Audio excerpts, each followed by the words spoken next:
How's it going? Welcome to the Lockdown Lowdown, episode 10. Escape or die frying?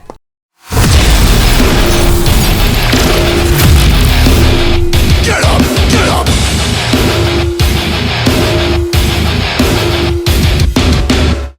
So how are we all doing? Sorry I haven't done one of these in a while, but the irony attached to having so much time to do nothing is invariably left me with no time to do everything. If that makes sense. I've had actually quite a lot to do, and I took on some editing work, and I've been doing some extra content, and my time's just gone. But obviously the weather's been getting better, so I've been doing some work around the house, you know, the garden, and spending more time with the kids, which has been really, really good. And we're on day 16 now of the lockdown, so which I'm trying to remain positive about, which I know it's hard, which is why I haven't been doing these videos. I've been finding it really hard to be putting out positive content in relation to it, because I find that even in history, the things that have been going on have been pretty bad and on par with how things are just now, if not worse. And I thought, well, the whole point of doing this was to do a little bit of comedy, a little bit of history, something educational, and just kind of make good of a bad situation. But it's very hard to be positive about negative things, if that makes sense. But generally speaking, it's just been really, really difficult to remain positive. The news, it doesn't really help, because constantly in your news you're reminded about all the negativity. And there's no positivity out there, and it's left to online sources like these for people to try and put a positive spin on things.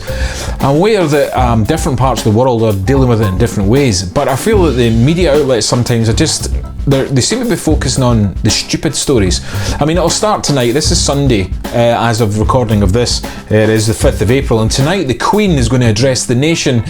She's going to acknowledge the grief, pain and financial challenges the world is facing during this time of disruption. I'm sorry, I hadn't really noticed that we were suffering, and that there was grief and pain and financial crisis.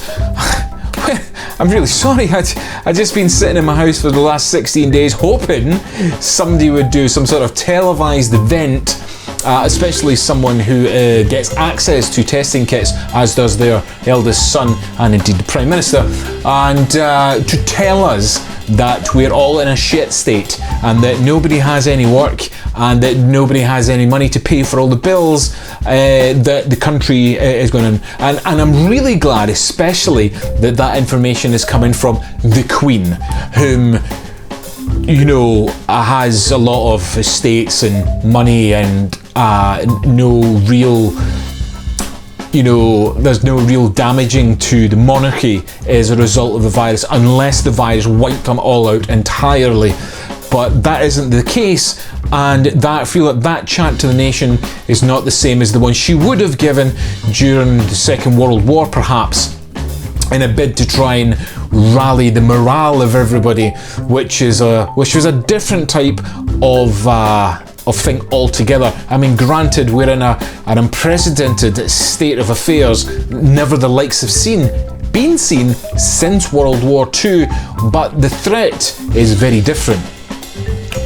And the wise words from the monarchy isn't really, we're a different time now, we're a different people, we live in a different time when we look at things out, and we don't really need an elderly woman with a crown on her head that could probably wipe out the entire debt of this country, if not more, if they didn't sit in the lavish luxury that they do. Now, I'm sure people will probably hate all that, but I don't care. And so between that and the other news, that is, whether it be the people in the parks who are not taking the lockdown seriously and going for a wee lie down in the park, or playing football at the R&Hour park here when I took my daughter out for a cycle, trying to avoid everybody, but it turned out to be more of a game of dodgems than anything else. There was a man arrested in a Lidl for wiping his spit on various food groups. Yeah, you really have to wonder at some people. I mean, there are the people who don't believe, and then the people who do believe. Why, if you didn't believe, why you would take the risk? I don't know. I'm really struggling sometimes to even make sense of other people's stupidity.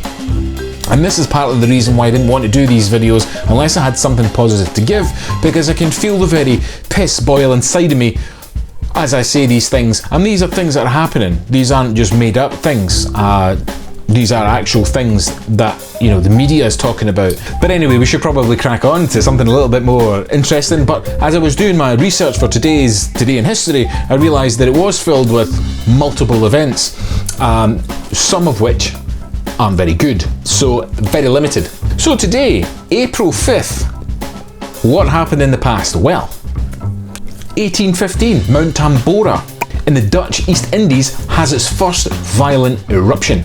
1923, Firestone, the company that make tyres, starts producing inflatable tyres. They weren't always inflated. 1954, Elvis releases his debut single, That's Alright. 1962, NASA civilian pilot Neil Armstrong takes the X-15 to 54,500 meters. Kareem Abdul-Jabbar in 1986 beats the record set by Wilt Chamberlain for the most amount of points scored. The previous score was 31,419, of which he beat 31,421. 1989, David Letterman becomes the first network TV program to use Dolby Stereo. 1997, Steve Irwin debuts as the Crocodile Hunter. And in 2063, Earth's first contact with the alien civilization of Vulcans. Yeah, in the future. Not reality, of course. This hasn't happened yet, but this is in Star Trek. If it's your birthday, happy birthday. You share your birthday with Pharrell Williams, Hayley Atwell, and the ABBA singer, Agnetha Fältskog. I think that's how you pronounce that. And that's your lot today. Obviously, I've shortened that in because of the rant at the beginning. Apologies, but sometimes, you know, you just have to let the inner Mikey get out. Not too much though. I'm going to keep a lid on that one. Otherwise, I'll probably say something I regret. But anyway, there is no hashtag Mikey made me ask today because there was no questions to answer. But that is still available. If you want to ask any questions, leave them in the comments below, and I will get to them on the next one.